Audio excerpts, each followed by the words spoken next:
ನಮಸ್ಕಾರ ರೀ ಎಲ್ಲರಿಗೂ. ಎಲ್ಲರೂ ಹೆಂಗದ್ರಿ? ಐ ಹೋಪ್ ನೀವೆಲ್ಲರೂ ತುಂಬಾ ಚೆನ್ನಾಗಿದ್ದೀರಾ ಅಂತ ಭಾವಿಸ್ತೀನಿ. ಇವತ್ತು ನಾನು ನಿಮ್ಮ ಜೊತೆ ಶೇರ್ ಮಾಡ್ಕೊಳ್ಳುವಂಥ ರೆಸಿಪಿ ಬಂದು ಹಕ್ಕರಕ್ಕಿ ಪಲ್ಯ. ಹಕ್ಕರಕ್ಕಿ ಪಲ್ಯ ಅಂತಾರೆ ಇದಕ್ಕೆ ಉತ್ತರ ಕರ್ನಾಟಕದ ಕಡೆ. ಇದು ಅಂತೂ ತುಂಬಾ ಫೇಮಸ್ ಆಗಿರುವಂತಹ ಉತ್ತರ ಕರ್ನಾಟಕದ ಒಂದು ಸೊಪ್ಪಿನ ಪಲ್ಯ ಅಂತ ಹೇಳ್ಬೋದು ರೀ. ಇದರಿಂದ ತುಂಬಾ ಬೆನಿಫಿಟ್ಸ್ ಅದಾವೆ. ಇದು ತೂಕ ನಷ್ಟ ಮಾಡ್ತೈತ್ರಿ. ಹಾಗೆಯೇ ಚರ್ಮಕ್ಕೂ ಕೂಡ ತುಂಬಾ ಯೂಸಸ್ ಐತಿ. ಇದರಿಂದ ಹೊಟ್ಟೆ ಒಳಗಿನ ಹಳ್ಳು ಕೂಡ ಕರಗುತ್ತೆ.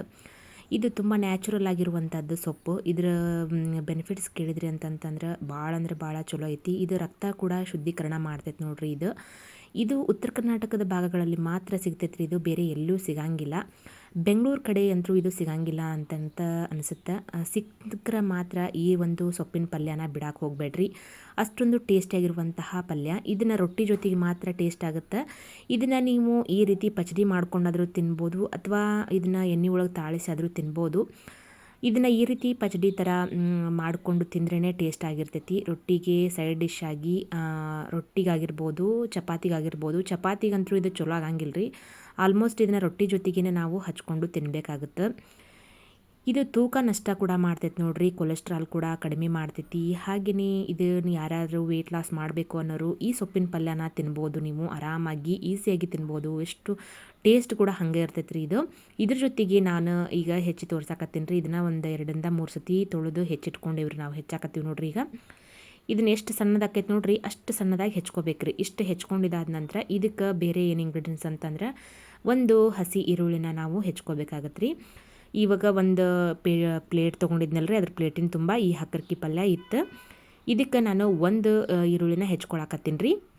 ಜಾಸ್ತಿ ಬೇಕಿದ್ರೆ ಜಾಸ್ತಿ ಕೂಡ ಹೆಚ್ಕೋಬೋದು. ನೀವು ನೋಡ್ತಾ ಇದ್ರಲ್ವ, ಈ ರೀತಿ ಜಾಸ್ತಿ ಕೂಡ ಹೆಚ್ಕೊಂಡು ನೀವು ಇದನ್ನು ಉಳ್ಳಾಗಡ್ಡಿನ ಹಾಕ್ಕೊಂಡು ತಿನ್ಬೋದು. ಇದು ಸೊಪ್ಪಿನ ಪಲ್ಯ ಜಾಸ್ತಿ ಇರಬೇಕು, ಈರುಳ್ಳಿ ಕಡಿಮೆ ಆಗಬೇಕು, ಅಂದರೆ ಟೇಸ್ಟ್ ಆಗ್ತೈತಿ ಪಲ್ಯ. ಇದನ್ನು ಹಂಗೆ ಕೂಡ ನಾವು ಹೊಲದಲ್ಲಿ ಕೆಲಸ ಮಾಡೋರು ಏನು ಮಾಡ್ತಾರ್ರಿ ಅಂತಂದ್ರೆ, ಹೊಲ್ದಾಗ ಸಿಗ್ತೈತಲ್ರಿ ಇದನ್ನು ತೊಳ್ಕೊಂಡು ಹಂಗೆ ರೊಟ್ಟಿ ಒಳಗೆ ತಿಂತಾರ್ರಿ. ಅಷ್ಟು ಟೇಸ್ಟ್ ಆಗಿರ್ತೈತಿ ಈ ಪಲ್ಯ. ಇದಕ್ಕೆ ಪಚಡಿ ಮಾಡ್ಕೊಳ್ಬೇಕನ್ನೋ ಅವಶ್ಯಕತೆನೇ ಇರೋದಿಲ್ಲ, ಅಷ್ಟೊಂದು ಚೆನ್ನಾಗಿರ್ತೈತಿ. ಬಟ್ ನಾನಿಲ್ಲಿ ಸ್ಪೆಷಲಾಗಿ ಒಂದು ಸ್ವಲ್ಪ ಈ ಥರ ಪಚಡಿ ಮಾಡಿ ತೋರ್ಸಾಕತ್ತೀನಿ ನಿಮ್ಗೆ. ಇದು ರಕ್ತ ಕೂಡ ಶುದ್ಧೀಕರಣ ಮಾಡ್ತೈತಿ, ಚರ್ಮಕ್ಕೆ ಒಂದು ಒಳ್ಳೆ ಮೆರುಗು ಕೊಡ್ತೈತಿ ಅಂತ ಹೇಳ್ಬೋದು ನೋಡ್ರಿ. ಅಷ್ಟೊಂದು ಚೆನ್ನಾಗಿರ್ತೈತಿ ಈ ಪಲ್ಯ ತಿನ್ನೋದ್ರಿಂದ ಚರ್ಮದ ರೋಗಗಳು, ಹಾಗೆಯೇ ಚರ್ಮದಲ್ಲಿ ತುರುಕೆ ಈ ಥರ ಏನಾದರೂ ಇದ್ದರೂ ಕೂಡ ಅದು ಕೂಡ ಈ ಸೊಪ್ಪಿನ ಪಲ್ಯನ ತಿನ್ನೋದ್ರಿಂದ ಅದು ಕೂಡ ಕಡಿಮೆ ಆಗುತ್ತೆ. ತುಂಬಾ ಬೆನಿಫಿಟ್ಸ್ ಅದಾವ್ರಿ ಇದರಲ್ಲಿಂದ. ಇವಾಗ ನೋಡ್ತಾ ಇದ್ರಲ್ಲ, ಇದನ್ನು ಸಣ್ಣದಾಗಿ ಹೆಚ್ಚಿಟ್ಕೊಂಡಿದ್ದಾದ ನಂತರ ಈರುಳ್ಳಿ ಕೂಡ ಒಂದನ್ನು ಸಣ್ಣದಾಗಿ ಹೆಚ್ಕೊಂಡೀನಿ. ಆಮೇಲೆ ಇದಕ್ಕೆ ಒಣ ಖಾರ ಆದರೂ ಹಾಕ್ಕೋಬೋದು ರೀ ನೀವು. ಈ ರೀತಿಯಾಗಿ ಸಣ್ಣದಾಗಿ ಕಟ್ ಮಾಡಿಟ್ಟಿರುವಂತಹ ಮೆಣಸಿಕಾಯಿ ಕೂಡ ಹಾಕ್ಕೋಬೋದು. ಹಸಿರು ಮೆಣಸಿಕಾಯಿನೂ ಕೂಡ ಹೆಚ್ಕೊಂಡು ಹಾಕ್ಕೋಬೋದು. ತುಂಬ ಚೆನ್ನಾಗಿರ್ತೈತಿ. ಇದಕ್ಕೆ ಒಣ ಖಾರ ಹಾಕ್ಕೊಂಡು ಮೇಲ್ಗಡೆ ಇದಕ್ಕೆ ಸ್ವಲ್ಪ ಎಣ್ಣೆ ಕೂಡ ಹಾಕ್ಕೋಬೇಕು. ನೋಡ್ತಾ ಇದ್ರಲ್ಲ, ಹೆಚ್ಚಿದಾದ ನಂತರ ನಾನು ತೋರ್ಸಾಕತ್ತೀನಿ ನೋಡ್ರಿ. ಇದಕ್ಕೆ ಮೇಲ್ಗಡೆ ಸ್ವಲ್ಪ ಇವಾಗಲೇ ಇದಕ್ಕೆ ಉಪ್ಪು ಆಮೇಲೆ ಎಣ್ಣೆ ಸೇರಿಸ್ಬಿಟ್ರೆ ಇದು ನೀರು ಬಿಟ್ಕೊಂಡು ಬಿಡ್ತೈತಿ ಪಲ್ಯ.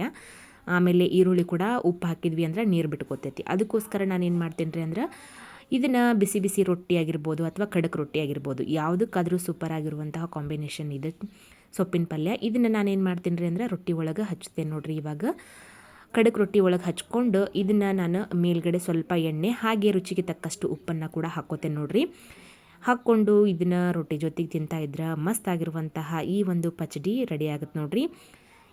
ಈ ಪಚಡಿ ನಿಮಗಿಷ್ಟ ಆಯಿತು ಅಂತಂದ್ರೆ ಈ ವಿಡಿಯೋಗೆ ಒಂದು ಲೈಕ್ ಕೊಡ್ರಿ. ಯಾರೆಲ್ಲ ನನ್ನ ಚಾನಲ್ನ ಹೊಸದಾಗಿ ನೋಡ್ತಾ ಇದ್ದೀರಾ, ಪ್ಲೀಸ್ ಒಂದು ಸಬ್ಸ್ಕ್ರೈಬ್ ಮಾಡ್ಕೊಂಡು ನೋಡ್ಕೊಳ್ಳಿ. ಪಕ್ಕದಲ್ಲಿರುವಂತಹ ಬೆಲ್ಲೈಕನನ್ನು ಕೂಡ ಕ್ಲಿಕ್ ಮಾಡಿರಿ.